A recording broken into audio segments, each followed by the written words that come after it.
Hey there! I'm going to show you my top 10 tricks for how to use acrylic paint. Number 1, your palette surface. You can mix paint on any non-stick surface. Here are some options: tempered glass, and you scrape it clean with a razor, coated paper plates, or my favorite hack, coat any flat object with foil, matte side facing up, and the neutral color non-stick surface will work like a dream. Then you can just toss it when you're done. Number 2, mixing paint. Use more paint than you think. Pour extra on your palette and use a palette knife to mix your color so you can mix large quantities.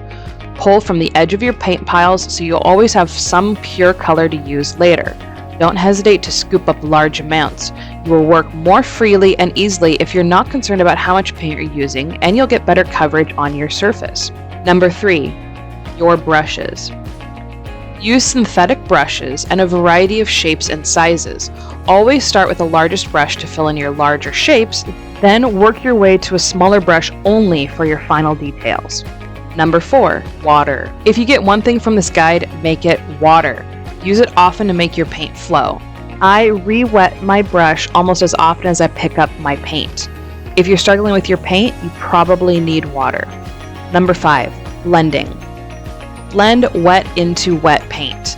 This is another reason it's good to have pre-mixed paint and a lot of it, so you can easily jump into blending while the acrylic is still wet. The more you brush, the smoother the blend will be.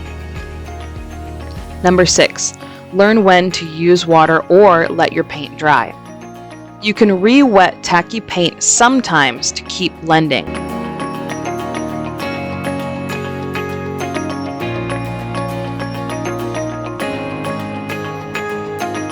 If it's too dry or dry in patches, it can easily lift off the paint though.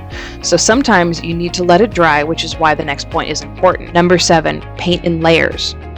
Once your paint is dry, you can layer anything on top and the other colors won't mix in.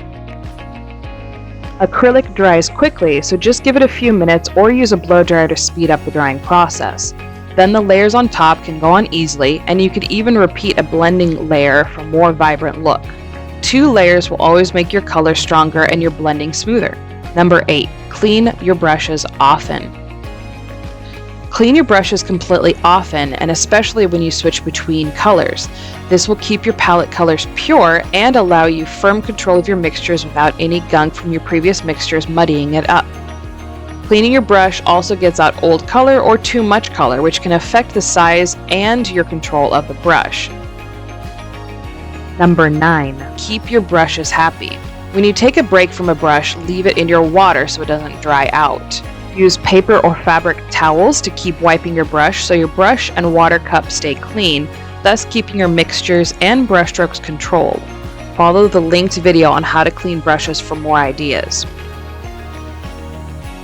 Number 10, most importantly, practice. Confidently painting comes with muscle memory and experience when you don't have to think so hard about the supplies you're using. My advice, practice painting from simple photos without pressuring yourself to make a pretty picture. Get throwaway canvas sheets or acrylic paper and allow yourself to make mistakes. You'll learn the most about how acrylics work in these stressless moments of exploration. Want to learn how to control paint, but learning how to mix colors and stuff is a little too much for your first try? Paint in black and white. Those were our top 10 tricks for how to use acrylic paint. I hope you enjoyed, and we'll see you in the next video. Bye-bye!